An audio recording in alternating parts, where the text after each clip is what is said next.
The Gilded Age Season 2, Episode 6, Warning Shots is over, but we are just getting started here on Post-Show Recaps. I'm Marissa Garza, and joining me, as always, is my fellow member of the non-existent podcaster union, Jason Reed. Jason, how are you? Marissa, I'm doing great. I think we need to get that union going. We want better microphones. We want more lead time for podcasts. We want longer podcasts. We want longer podcasts, or maybe shorter podcasts. Do you think we want shorter or longer? Probably shorter podcasts. We want all of our demands met. We want more. We want more shows to cover. We want everything.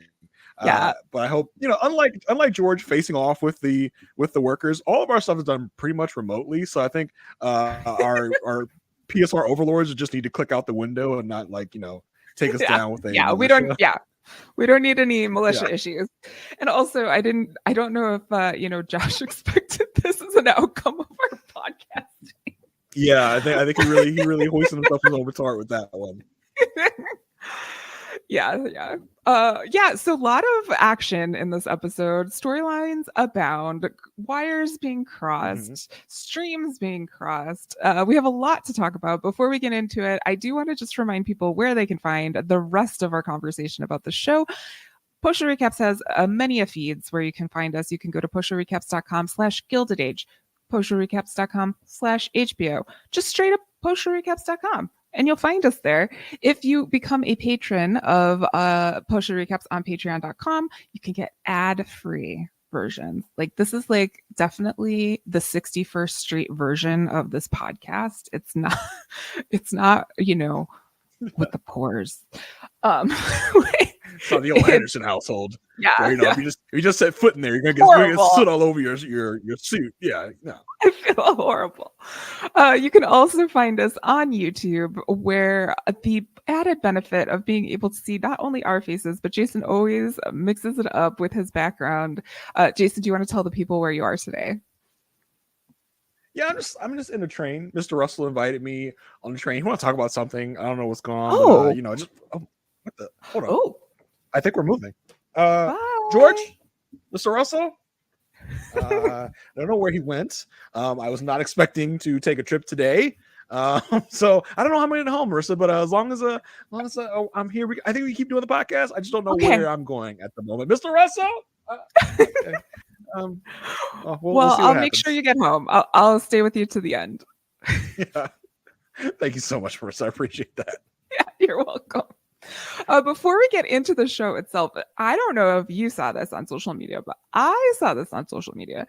The cast of our beloved show, The Gilded Age, got together at the Metropolitan Opera, like the current version of for realsies. This, okay. The for realsies, and they brought some fashion with them.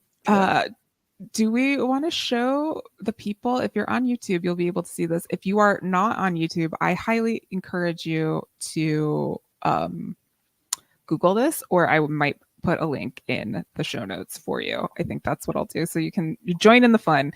But our cast all together was bringing some looks that I thought, there's one in particular we have to talk about, but I thought we could look at everybody first. So here we go. We've got Peggy. We've got, look at Marion in her dark hair. Peggy. That's Marion? Oh my God. Yes. Yeah. So we got Peggy. She's in this bright orange fluorescent, skirt cape situation. It's so good. And she's got opera gloves on, looking great. Marion has brown hair, is wearing pants. It's all black, and there's a cutout in the middle with a circle on it. Bertha, Carrie Coon, is blonde. So Marion and Bertha have switched hair colors, but she's also looking very chic in a pink and kind of like a flapper-esque dress. Mr. Russell himself. George. Is it Jason? How would you explain this one? I don't really know what this is. He's looking kind of like a comic book villain, a little bit. Like he's a little Mr. Sinister from the X-Men. He's giving that kind of vibe a little bit. And the powder blue is working for him. It's working. And in this picture, it looks like he is wearing full pants. in a full coat. But Yeah. we have one more picture to show you after we get through talking about Okay. everybody else. That shows that might not be the case. But yes, he's got many accoutrements. There's shirt, vest, coat, pants. Like, we got a lot happening. He definitely took the most risks here in his Yes. fashion amongst the people here. Yes. But yeah, George is he didn't come to play here. He came to fashion. This is his fashion. He is slaying here. He is slaying. And Cynthia Nixon and Christine Baranski, no strangers to probably the Met in general, but just dressing up and looking nice. Also, orange for Cynthia Nixon. I guess orange is like a color. Maybe it will be the color of the season. Who knows? But also just props to Christine Baranski for always looking Yes, Christine Baranski, our queen. Yes, I do want to show one more picture of our friend George because I cannot get over it. And once I saw this picture, I knew Jason had to see this picture. And so I know everybody has to see this picture. Okay. Take a look at our good friend, Morgan Spector, aka George Russell. There's like George.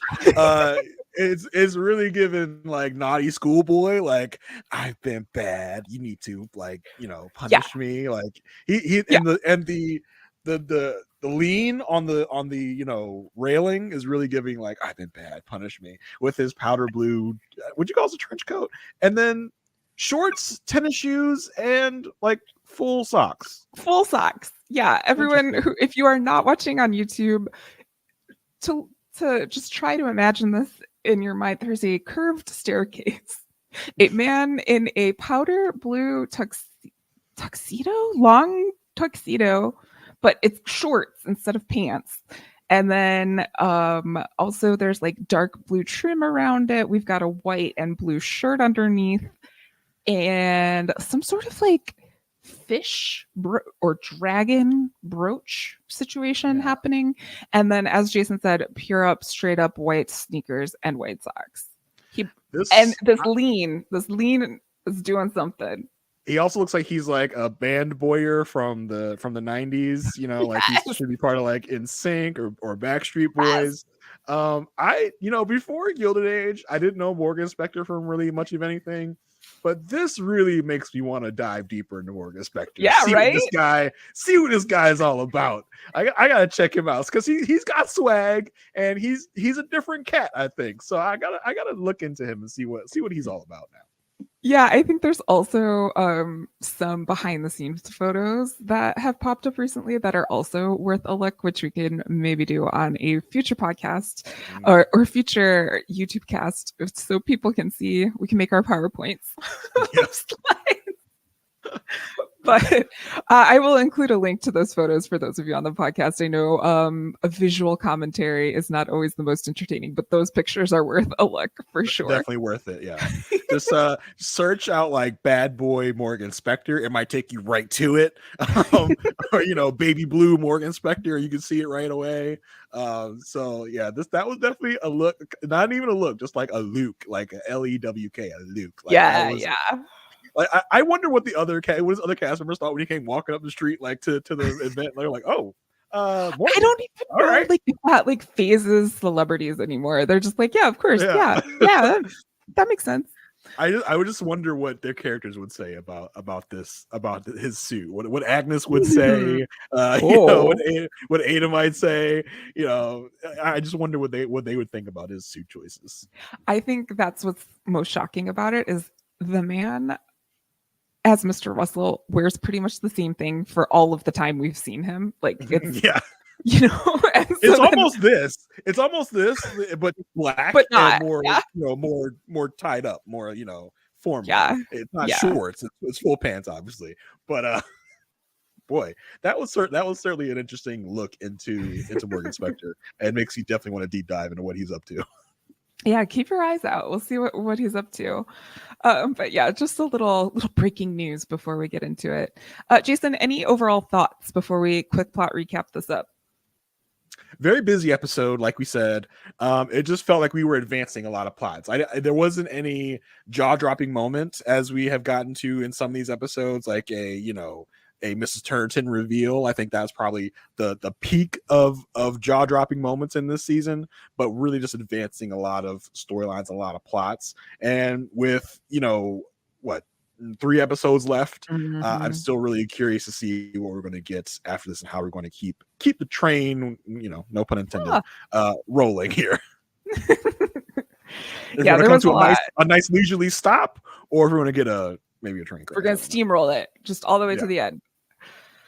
Yes. Well, everyone, today's quick plot recap will be as comprehensive as possible. But if something is not mentioned, do know we do have a list of everything to talk about, just because, as we were talking about, there's a lot in this episode. So without further ado, this is your quick plot recap of Warning Shots. Opera War 1883 continues with, and this time it's Mrs. Winterton with a move. She's been kicked out of the academy by Mrs. Astor, and she rallies some patrons to join her at the Met. In exchange, she asks that she's be given the center box that had previously been reserved for one Bertha Russell. Surprisingly, Mrs. Russell agrees to lose this battle, and by doing so, she might just win the war? Upon learning that Mrs. Russell had given up her box to the Wintertons, Mr. Russell did not want to hear of it, so he called in a favor by Mr. Gilbert to get the box back. Also, the Duke of Buckingham has agreed to attend opening night and sit with the Russells in their box. This sends Mrs. Astor, Mr. McAllister, and Aunt Agnes into quite a tizzy. What will their response be, and will it be enough to stop Bertha Russell? Everyone is still confused as to why Marian is still teaching, but she enjoys it and keeps at it. Her classes of teaching people how to read and write start the same day as Dashiell is having a party at the botanical garden. Not people, Marissa. The pores. Pores. Get it right. She's teaching the pores. But that's happening the same day that Dashiell's having a party at the botanical gardens that celebrates his family's contributions to the institution. Everyone, and I mean everyone, is quite adamant that Marian attend this party, but she is determined to keep her promise to the pores. That is until she's basically forced to attend, because word of this party has gotten even to the school administration, who basically usher her out the door to go to this party. Upon arriving, she realizes this isn't just a party. It's a proposal, and an awkward one at that. Will Marian cave to social norms or remember the advice Aunt Ada gave her about not settling? Speaking of Aunt Ada, she and Luke Forte are having the best of times in Niagara Falls on their honeymoon. However, this joy does not last long. Quickly after coming home, Luke's back is bothering him, and after examination by 2 separate doctors, it is determined that he has cancer. After learning this news, Agnes rushes over to console her sister and offers to have them stay at her house, but they refuse and decide they will make it through this one together. Finally, things come to a head in Pittsburgh when, even after one more visit together, Mr. Russell and the union leader, Mr. Henderson, cannot come to an agreement on the union's 888 proposal: 8 hours of work, 8 hours of sleep, and 8 hours for recreation. This visit happened. I think in the show, he says 8 hours for whatever we want. Whatever you want, like, yeah. Weird. Okay. We'll talk about that, but okay. This visit happened at Mr. Henderson's home, and when George was there, he saw for himself the conditions of Henderson, his family, and the town as a whole. In the meantime, Clay has the army ready and on call to help get scabs across the picket line. On the day of the strike, with guns pointed at the factory and his workers, George tells the army to stand down. George Russell's heart grew 3 sizes that day. How will this impact the Russells going forward? Will the markets crash? Will the union actually get what it wants? We'll have to stay tuned. What do you think? What do you think about the strike, Jason? You quoted a famous Christmas movie there in your quick plot recap with the 3 hearts, with the girls 3 times bigger. I was going to quote another one where it's like, Daddy, I hear an angel gets its wings every time a railroad magnate refuses to gun down his workers. I mean, really though, like that, it was almost a bad scene. That was so tense. I thought I wasn't sure what was going to happen in those final moments. I was like, is George about to take a bullet?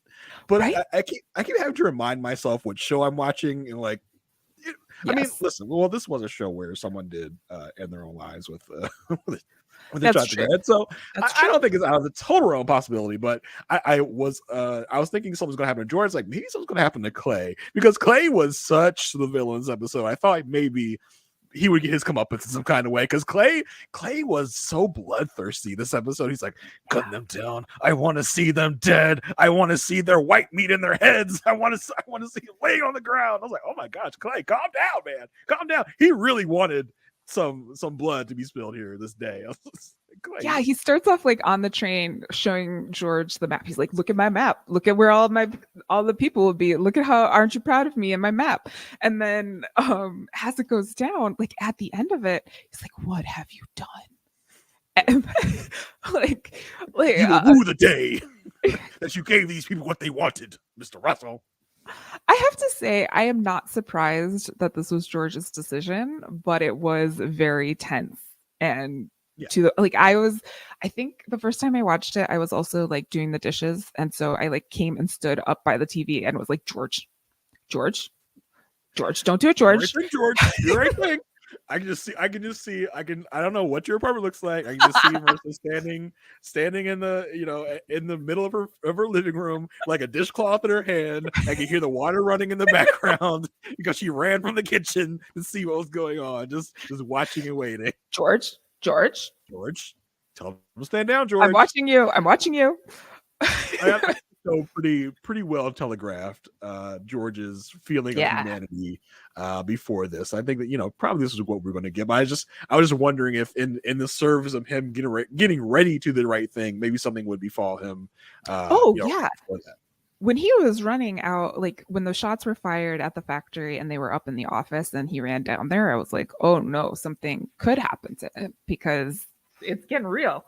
So I was thinking along the same lines as you. Especially when he hears the shot, he's like, I gotta get out there. I was like, do you know? Don't you have like a bullhorn or something you can talk from? Open the window up here? Yeah. Hey, cut it out.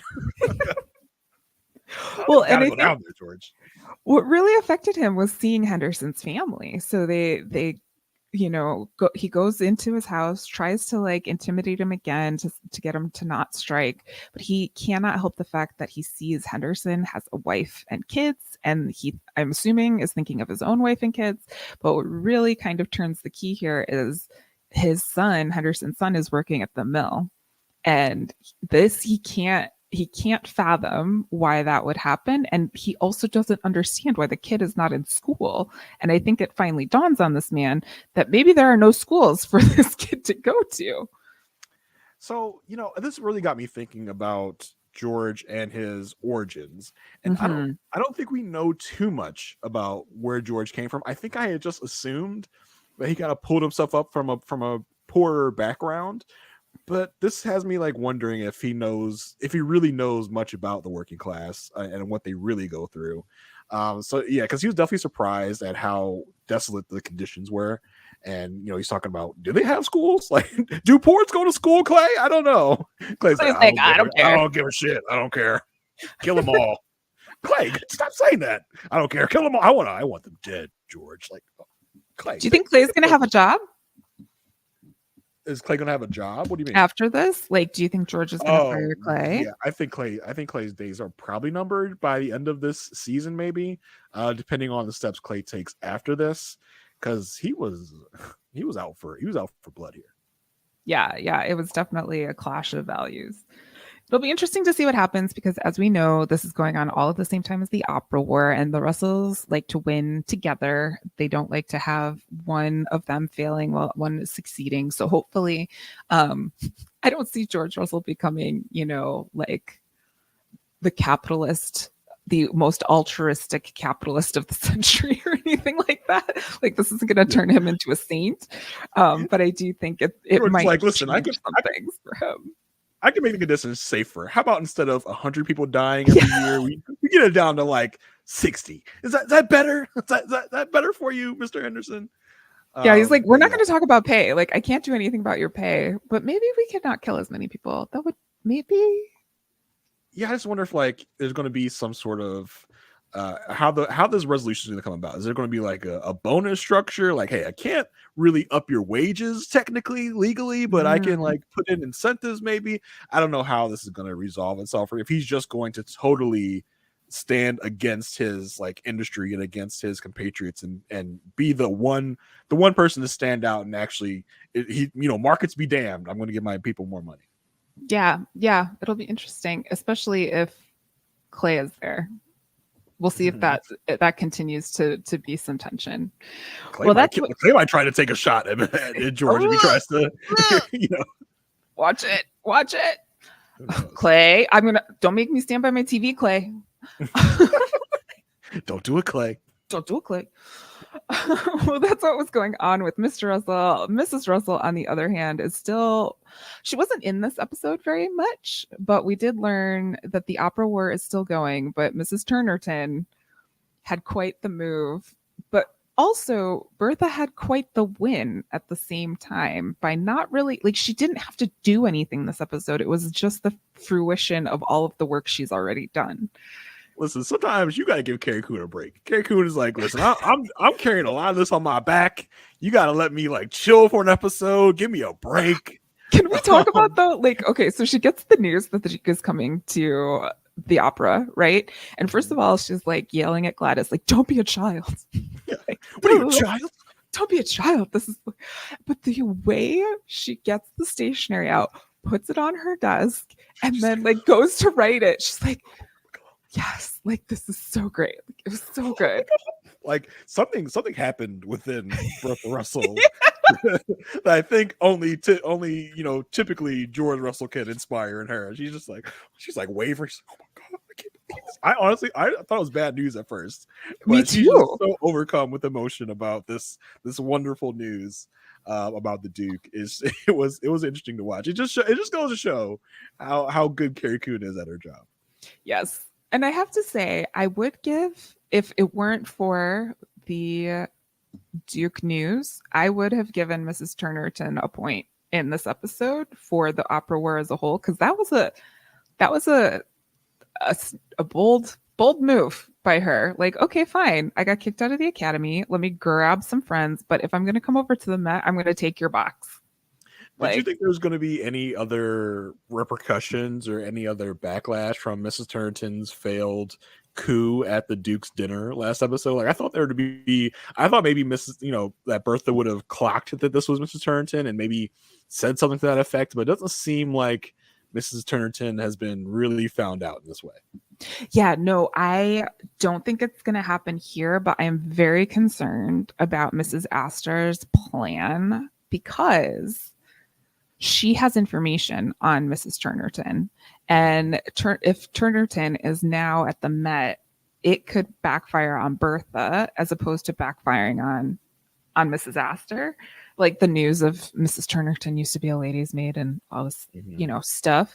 So that is kind of like the plot bomb that I'm watching to kind of go off, is like this news is going to get out. I just hope, like, this is a very bad analogy, but it's like the grenade of Mrs. Turnerton needs to be like passed back. Like, over there. Well, I think she's going to be like thrown over to the side. She's not going to be in any operas. Sure, like, that's fine. There might not be any operas in Mrs. Turnerton's future, but I don't know if I see like an image of Bertha at the Met, like with like her family there and no one else in the whole opera house, and she's just sitting there seething, listening to opera, just listening to whoever is singing by herself with her family, and George is there trying to console her. She's just like I can see that being like a departing shot of the season, that she is definitely declaring war on everyone else, on Mrs. Astor, because she totally ruined her Met opening by exposing who Mrs. Turnerton was. Yeah, I could see that happening. That would be so interesting. But who knows? Maybe I'm writing an episode that will never come. I don't know. I like to do that kind of stuff. Jason's gonna have his own fan fiction about this at some point. Like the I mean, episodes listen, that I never may or went. may not already be publishing some Gilded Age fanfic under a pen name. For those that troll those Gilded Age fanfic boards, you know what I'm talking about.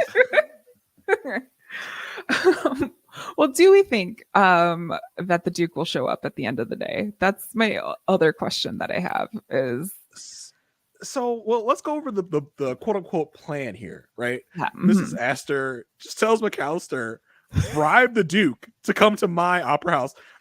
Is the Duke hard up for money? Am I misunderstanding what a Duke is? I thought he was rich already.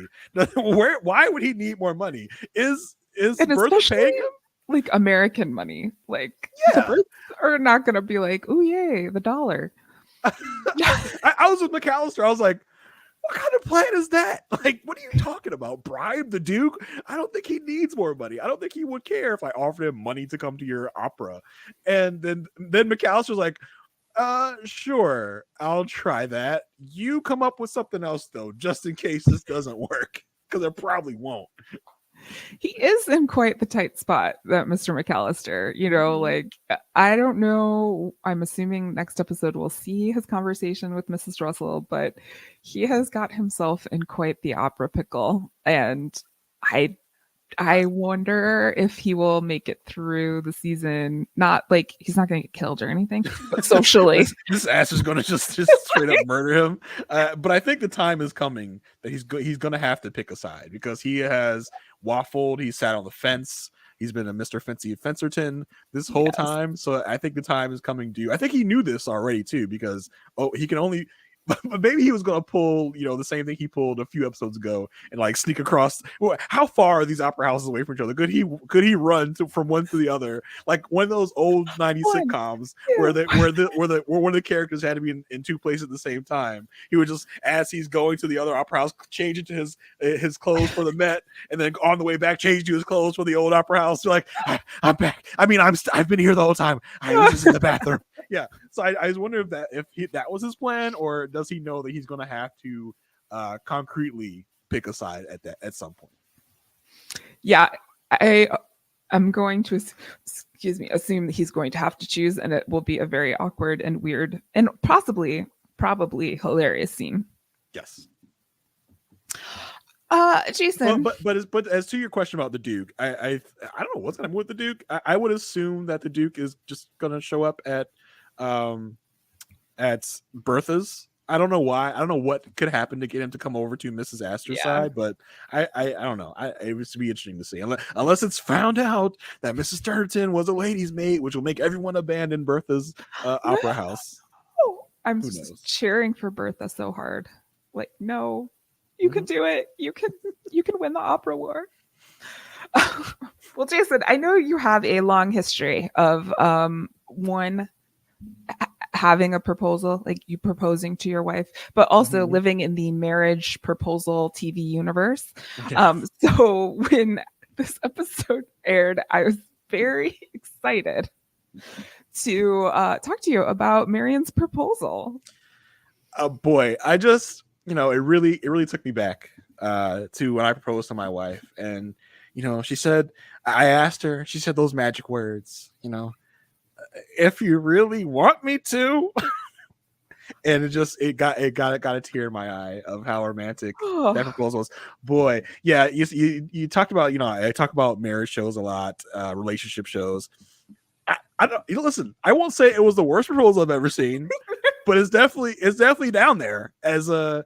Well, actually, you know what? No, the proposal I thought was good. Okay, the reaction and the reception to said proposal needed a lot of work. It was so hard to watch. It was so cringy. I'm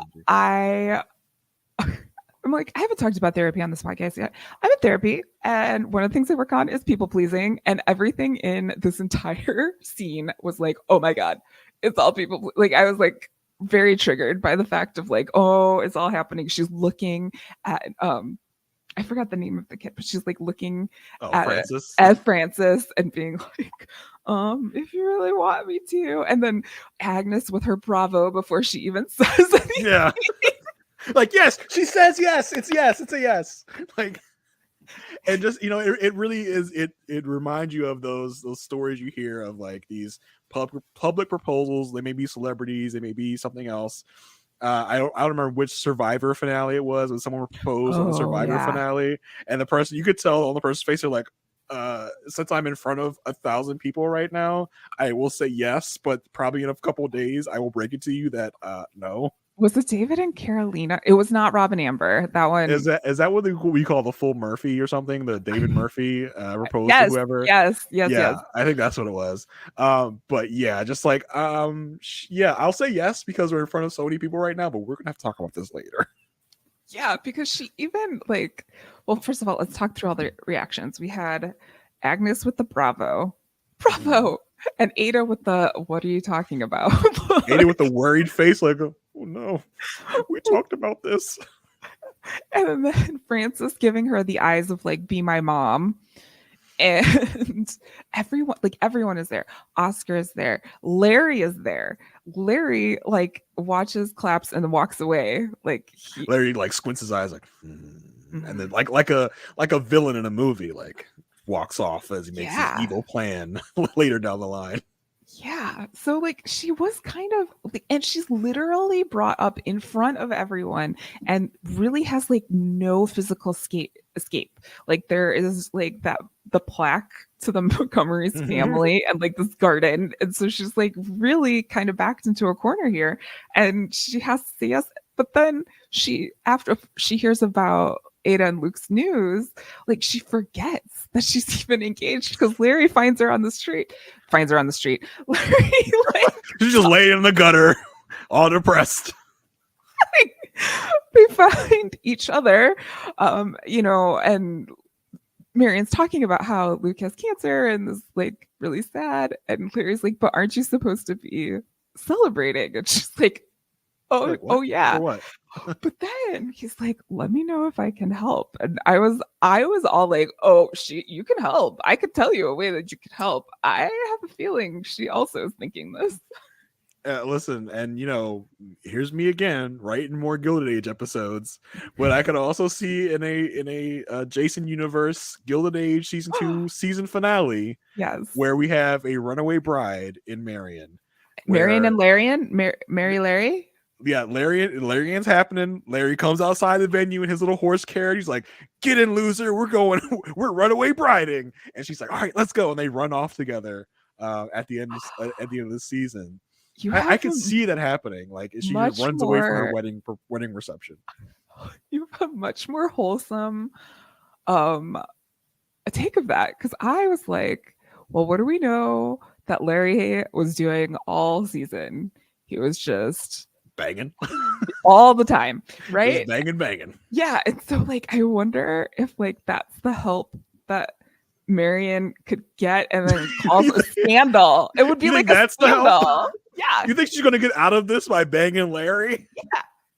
That's because it's a scandal. It's a scandal. That's a jump, Marissa. That's a real big jump. Like, you can help me by creating a scandal by banging my brains out and telling everyone around town. Tell me. You think that's the way Mary's gonna solve this?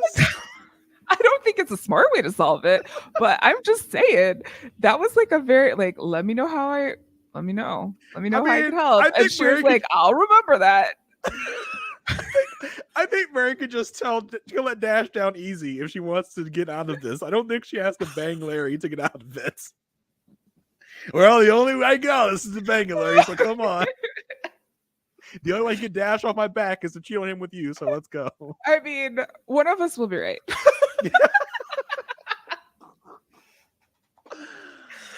I prefer your scenario to mine, quite honestly.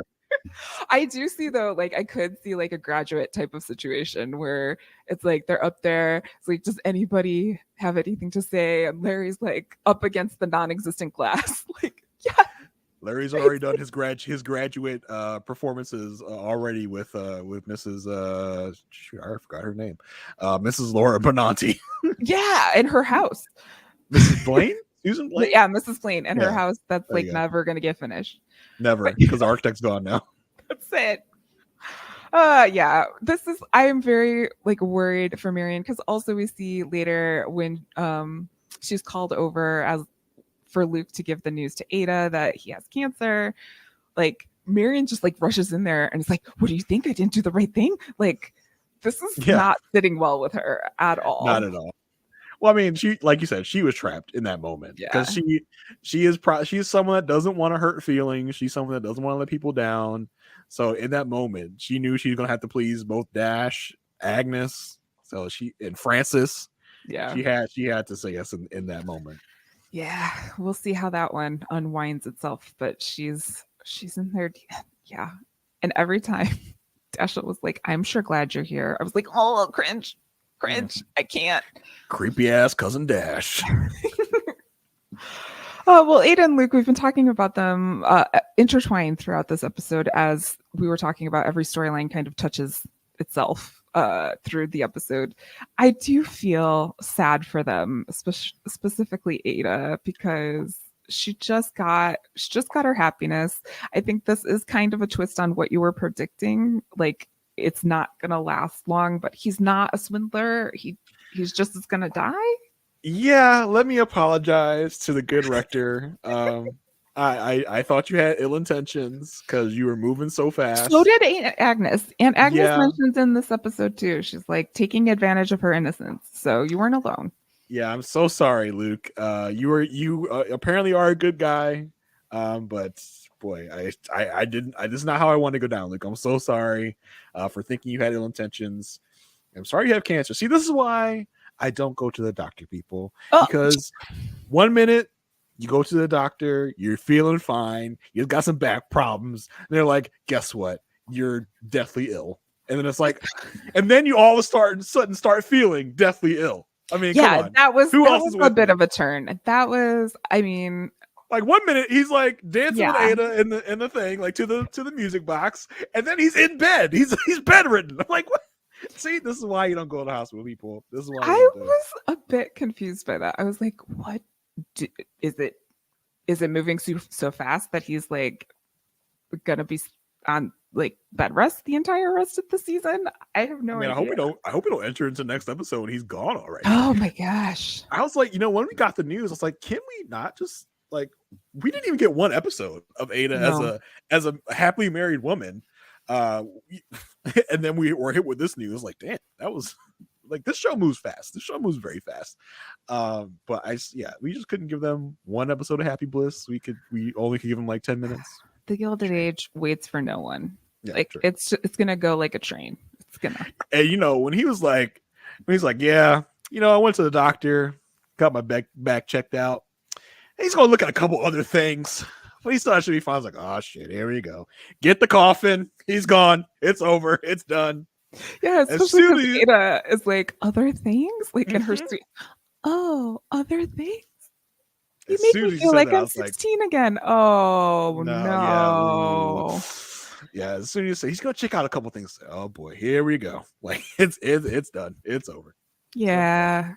I think this, in terms of Ada and Agnes, I don't know. Agnes had to go through losing her husband. Ada will be, presumably, I'm just presuming that the 1800s do not have good cancer care. I could be mistaken. There could be a miracle, as Ada was talking about. But I think we will see the sisters, come back together through this again.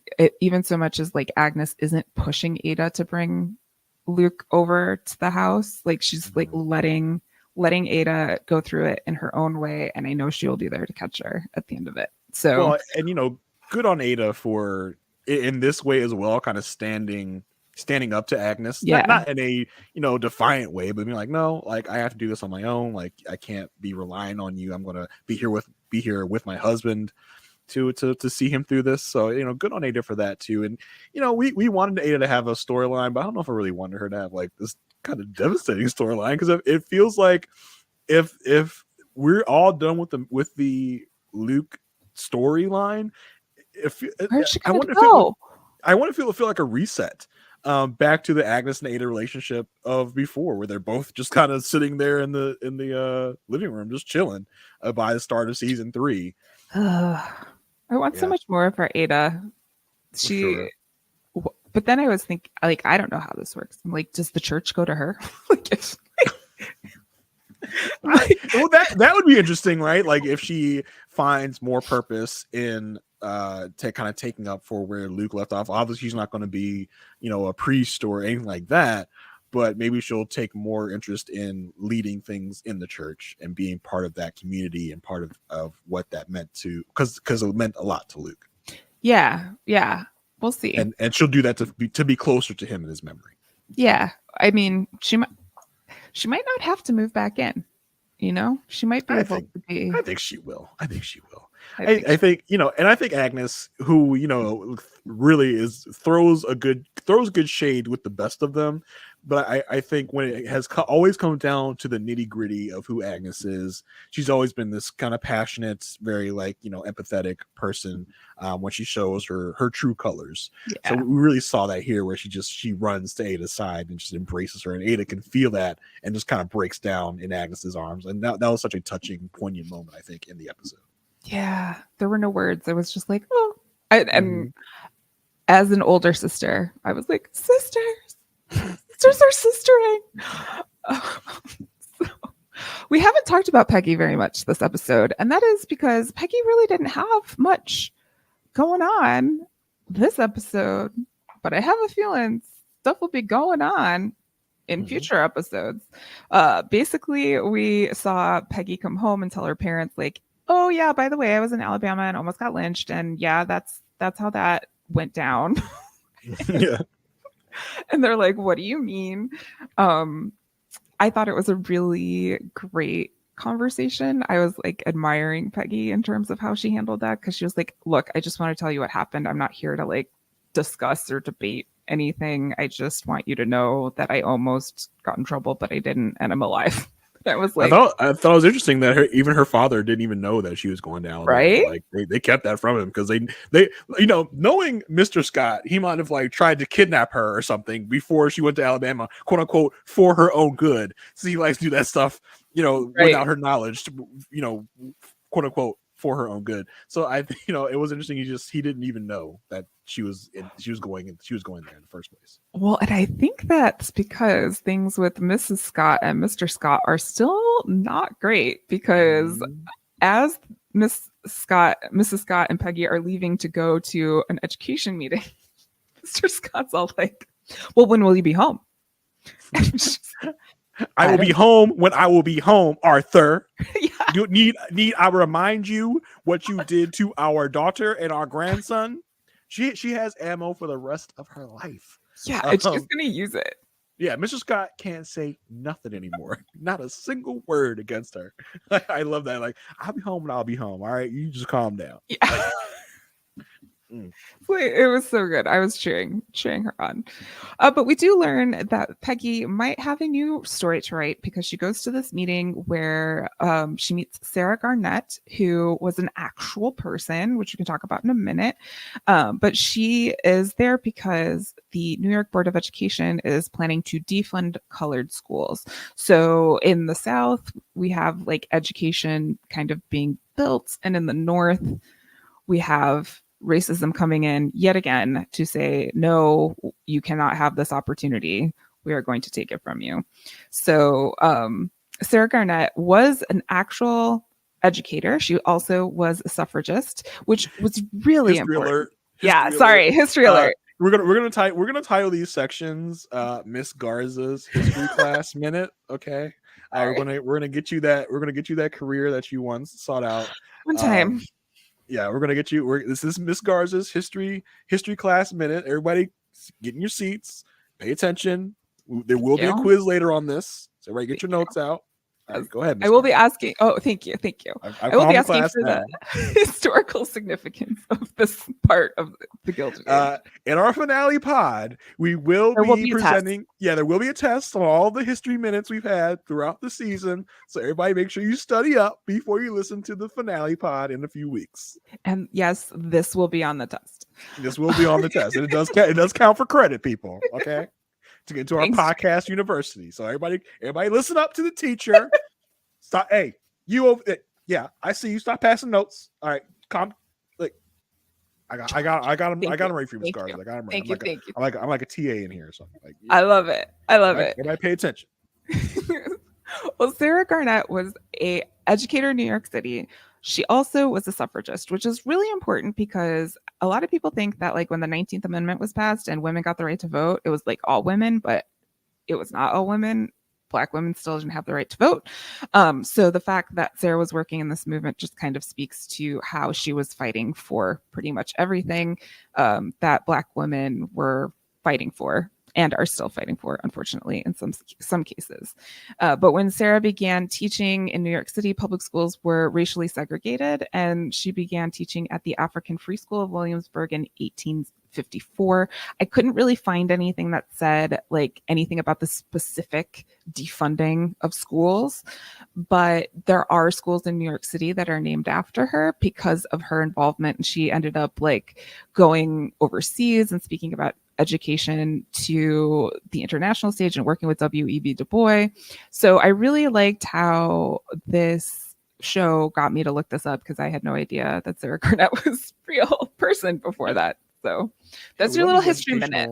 Yeah, those educational little nuggets that we get in here, giving us entertainment and history facts. So I love that. I love that a lot of it has focused on like women. Yeah. African American or not, about how they really kind of drove things. Because I think I want to say almost every episode we've gotten kind of a woman important history kind of focused on in some of these episodes. I think that's very interesting and a very great thing about the show. Thanks. Yeah, and I feel like it speaks to how we as women are always bubbling underneath the surface, still moving things forward.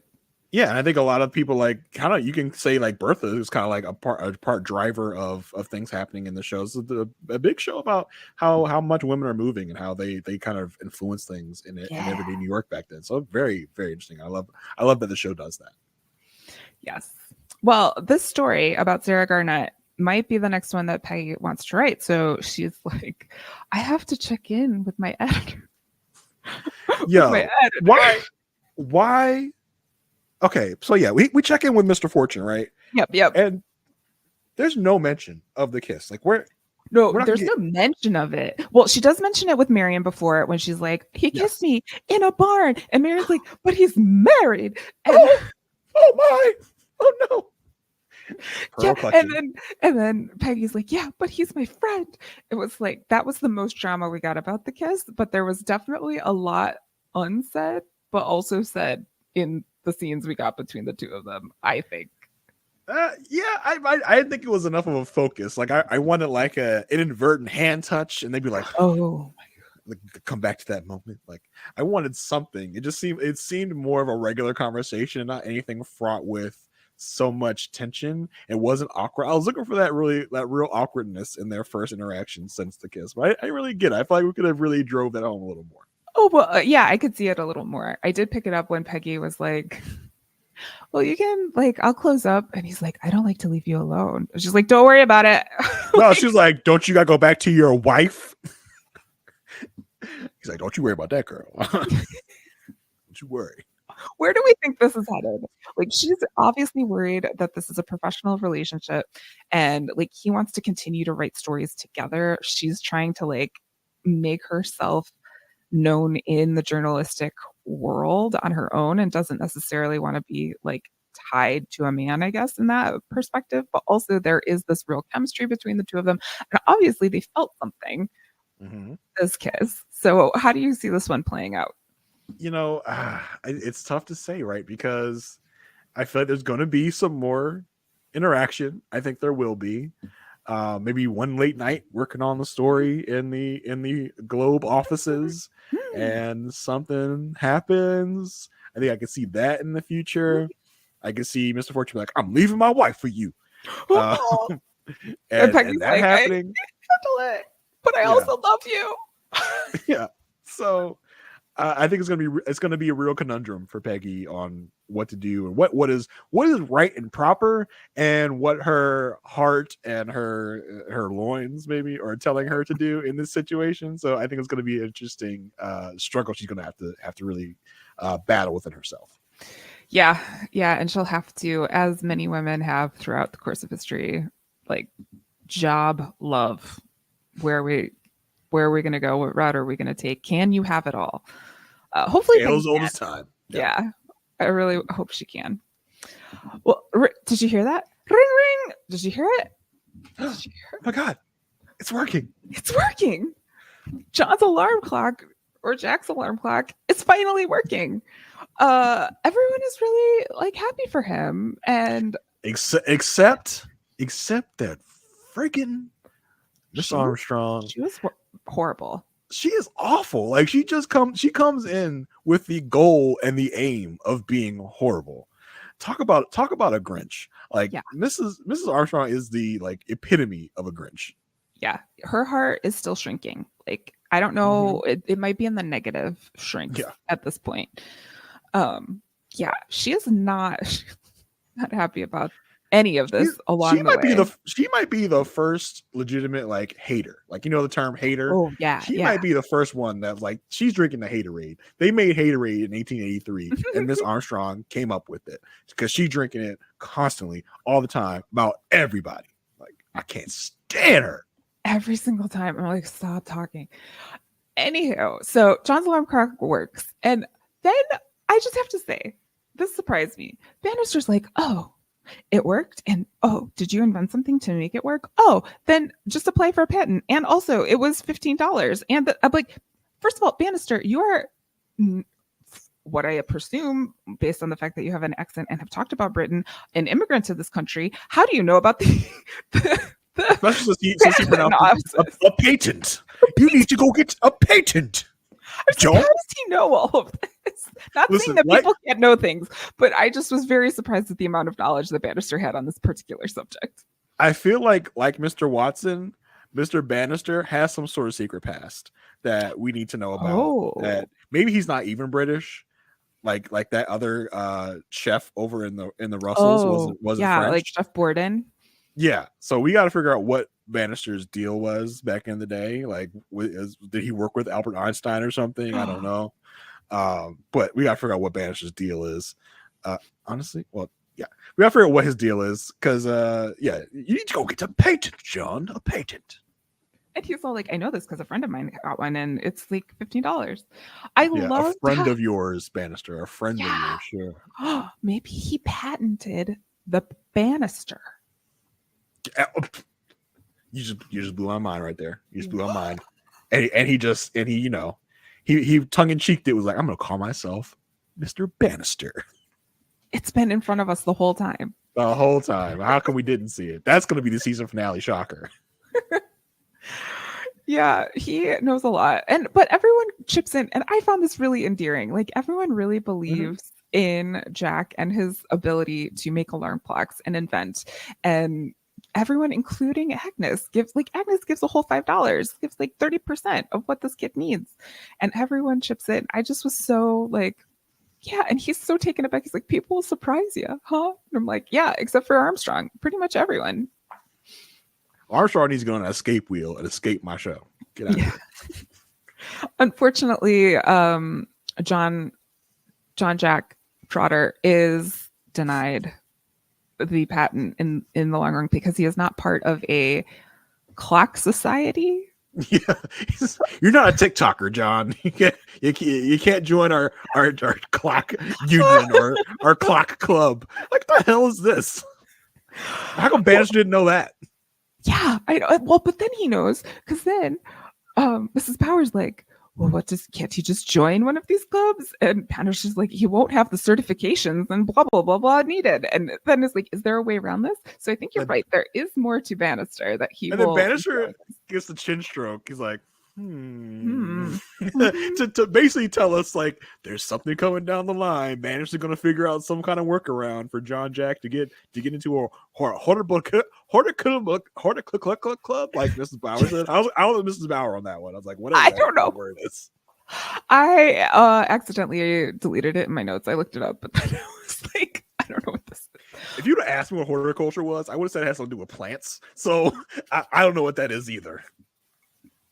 We'll see. We'll see where this. Hold on, live look up. Keep talking, Marissa. Live look up. Look up the TikTok clubs of America. Yeah, that's gonna be something very different now than it was back in the day. That is true.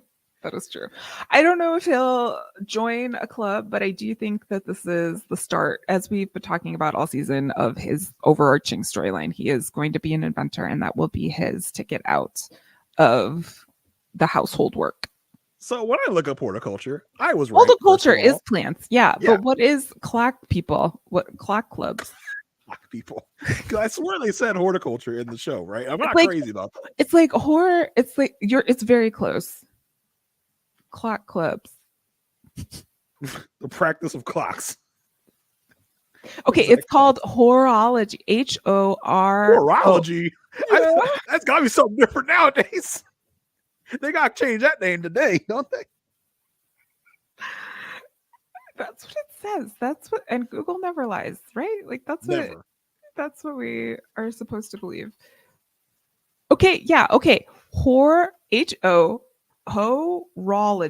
the study. Horology. The study and measurement of time. That is what it means. Horology. That's another podcast, Jason. That's another podcast. That's a whole other thing.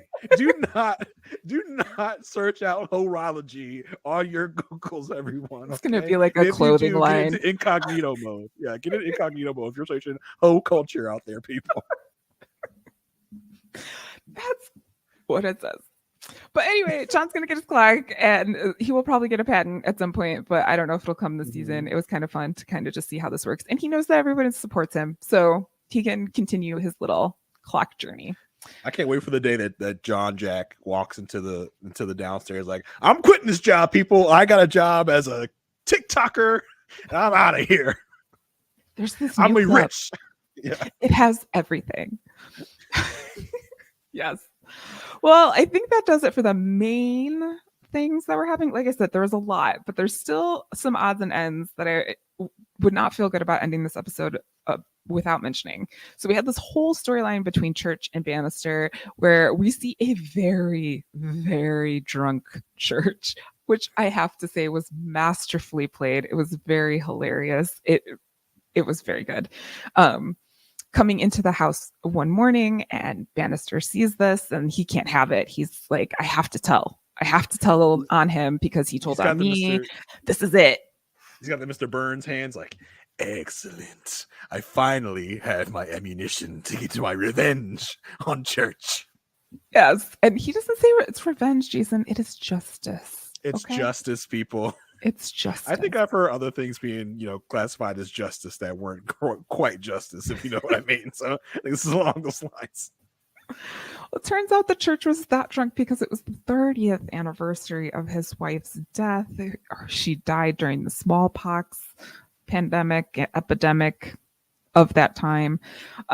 So he was not in, the best of minds. And apparently this is happens very rarely, but Banister had already, before he learned this news, Banister had written to the Russells just to let him know this. So Banister has to try to get this letter back. What do you think about how this played out, Jason?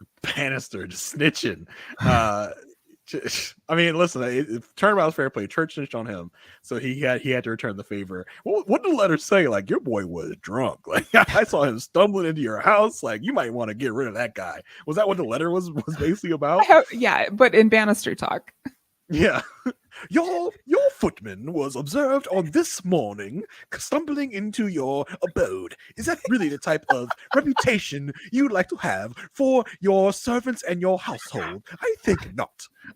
But I thought, hey, I thought, I kind of saw this coming. Like, there's going to be a good reason that Church was wasted and Banner's going to feel bad about it. I do like that they squashed the beef.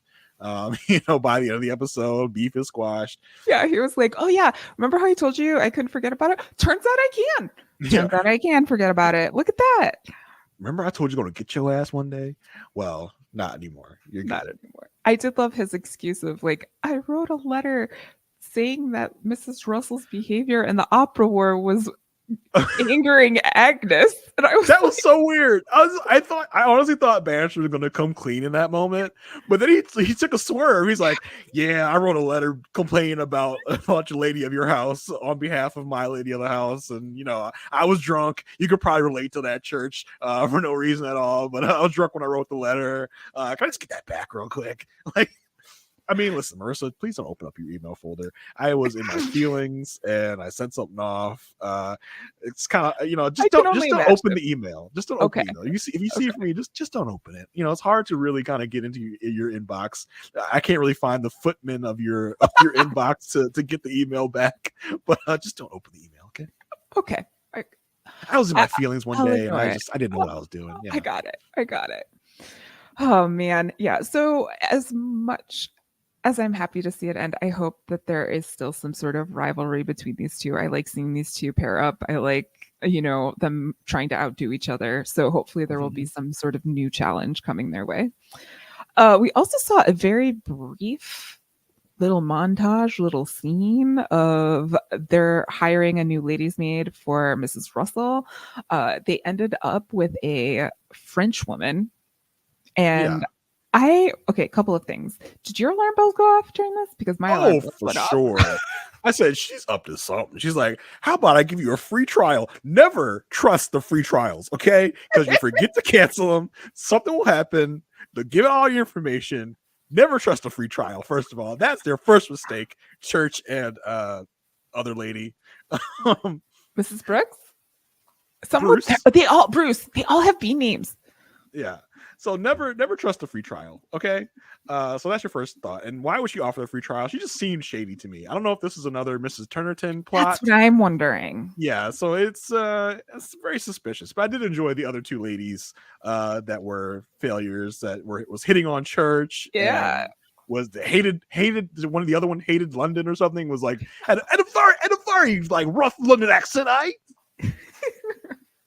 Yeah, it'll be interesting to see what happens there. I have a feeling some shenanigans will ensue. It also has Adelheid Webster a little on edge that she may not be around for too much longer because she might be replaced. And this, of course, has John Jack a little like, I don't know, like they had this interaction again in the street and Adelheid's like, "I may be leaving." And John Jack's like, "Will you tell me?" And she's like, "Bye, I gotta go." So I don't know. Also, this episode, Oscar was Oscaring so hard. Like, so hard. I don't know. Do you understand the plan? I don't really understand the plan. So he takes his money, tries to invest in the railroad. The guys are like, "I don't really know if we want to invest with you because we don't really know you." And in this episode, the banker guy's like, "Hey, here's your money back. Like, we'll give you a good return on it. Go up on your merry way." But then Oscar's like, "That's not good enough for me. I want to be an actual investor in this."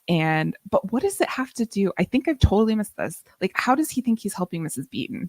Because I see it from Oscar's side, but how is he helping Mrs. Beaton or Miss Beaton? At this point, I don't think he thinks he's helping Miss Beaton. I think he's seen an opportunity and is trying to capitalize on that. But I want to shout out. I don't know. I want to shout out someone in our YouTube comments from last week. Okay. They are entitled, "That's Just My Baby Daddy." That's just my baby daddy. Hi, that's just my baby daddy. And she says, or he says, I don't know. They say, I fear Oscar is being scammed. That was from last week. So I think you might be on something. Yeah, you might be on something. That's real. Because it's like this is how it is, right? Because Oscar puts a little money and the guy's like, "Yeah, man, with this opportunity, we're just gonna make so much money. We just don't want everybody making so much money. So we're gonna give you a little more money than you put in to make you go away. But because we're gonna make so much money over here, but we can't have everyone making this much money. So we're gonna give you a little more than you invested so that you don't make as much money as we're gonna make, because we're gonna make a ton of money. Because this thing is gonna be so good, it's awesome, but you can't have it." And of course, that makes Oscar going to be like, Yes. well, I need to be in this. What do I have to do to be in this? Like, oh, you have to give a lot more money. And Oscar's like, yeah, how much more money to give? I want to be in this. Yes. And I think Yes. at some point it's going to be like, he's going to go back to that businessman's office and it's going to be cleared out. There's going to be no one else there. They will have taken his money and they will be gone. And Miss Beaton will also be gone because she is in on it. She's not really related to Mr. Gould. She's a fraudster. Yeah, that's she's a scammer. Yeah. So I apologize to the YouTube viewer because I totally thought that they were saying that there was a baby daddy in this situation. Oh no, that's the name of the YouTube. I apologize. That's their username. I apologize. Yeah. That was where my brain was like. I was like, oh my gosh, Miss Beaton is just like the baby daddy situation. Anywho, that's a whole other show. Yeah, but yes, I totally see this. Yes. Yeah, I think totally that's dead accurate. Especially because she's at the party. First of all, Oscar with his little sneak, like kiss in public. What? But yeah, then you could tell he was uncomfortable. He's like grabbing her ear and like while he's kissing her, like, is this how you're supposed to kiss women? I don't know. It seems right. Oscar. And I also feel like she's like, peace out. I gotta leave. I gotta travel. I gotta go. So yeah, he's never seeing her again. He's never seen her again. She's not really related to Jay Gould. That was all a scam. That was part of the finesse to be like, I'm part of rich people, so you can trust me. Scam. And also she acted like super confused about the whole situation. And this investor guy is like, I hope this has nothing to do with her, like just getting more buy-in. Oh my gosh, Oscar, get out. Oscar, run. She's like, I'm just a dumb girl. I don't know anything about, numbers and all this stuff. Can you help me, Oscar? He's like, girl, I got you. And then he sees this. He's like, oh, this is actually like nice. Like, I'm gonna get in on this myself. Not tell Mrs. Beaton, but little does he know, Miss Beaton's in on this whole thing. I can see it in my mind's eye in an episode. He goes to the guy's office and it's nothing there. Yeah, and then where did he get this extra money? Because he came with like a big ton of money the second time around, and like if he took that from Agnes, and then like what if Agnes's livelihood is now on the line because Oscar did this? Oh my gosh! Then they're gonna have to live in the rectory with Ada. Oh no! We got the downsides. So when that commenter said that last week, I looked at it last night. I was like, ooh, that's actually really good. And then this week just really in my mind confirmed the whole thing because that's a classic, financial scheme, right? You make someone invest in this thing that you are pumping up as real. I have watched enough Hulu documentaries about the man who tries to women give money to the man who doesn't exist because it's just all through text and they were going to fly away and go do all this stuff, but there's never a person there. So this is still a scam that is going on. It's very feasible. So, I can definitely see that happening. Oscar. Okay. All right. Oscar was Oscar, but watch yourself there. Well, that was quite an episode. Again, lots of things. Quite an episode in terms of volume of stories and plot points that we got. Not necessarily quite an episode in terms of shock value or momentous moments. But how do you feel about this? The 6 out of 9 episodes here. So next one is we've got 3 more. So we're not at penultimate. We're not at the climax yet, but. Next one is anti-penultimate, right? that's the name for these, to the third from the last. All these stupid dumb names.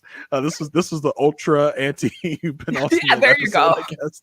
Yeah. So we'll see what we get next episode. I feel like we can get.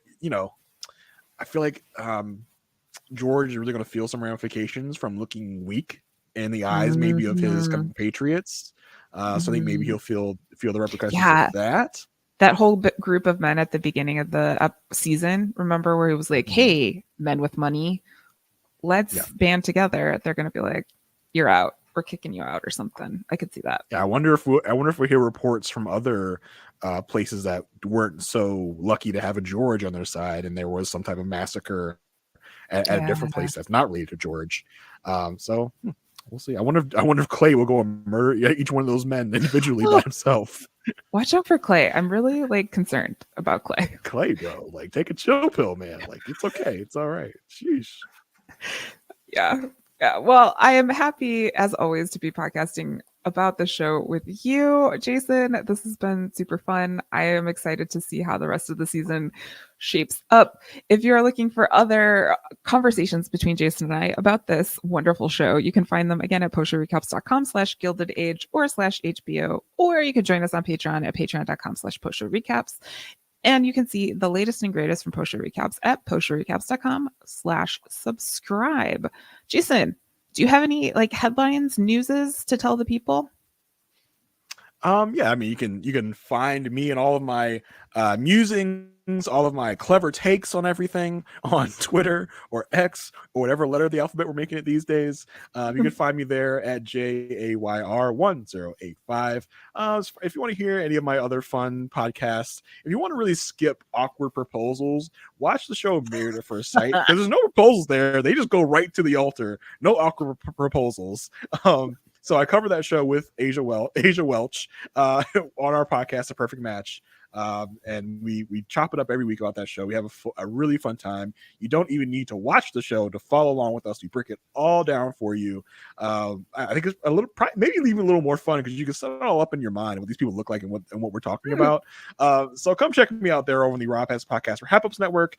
Search that. You can just search A Perfect Match and you'll find it as well. That's the only other thing I got going right now besides this. So check me out over there. How about you, Marissa? Cool. As for myself, I am kicking it here with you. Also, Post Show Recaps is wrapping up 2023, so you might hear me on a podcast or two talking about some other TV show that happened in this year. This year, I don't even know how to measure 2023. Like, if you were to tell me this happened in 2023, I would have to like really research to make sure that it did, because so much. It feels like 2020. It feels like 2023 never really even happened, right? I feel like I can go to 2024 and be like, did we have a 2023? I don't even remember it. I don't know. I don't know if we will have years. Like, children of the future, tell us. Do we have years? Do years continue? Is that a way that we continue to measure time? Because it's very confusing right now. Yeah. Well, that'll do it for us here. Until next time, good day, Mr. Reed.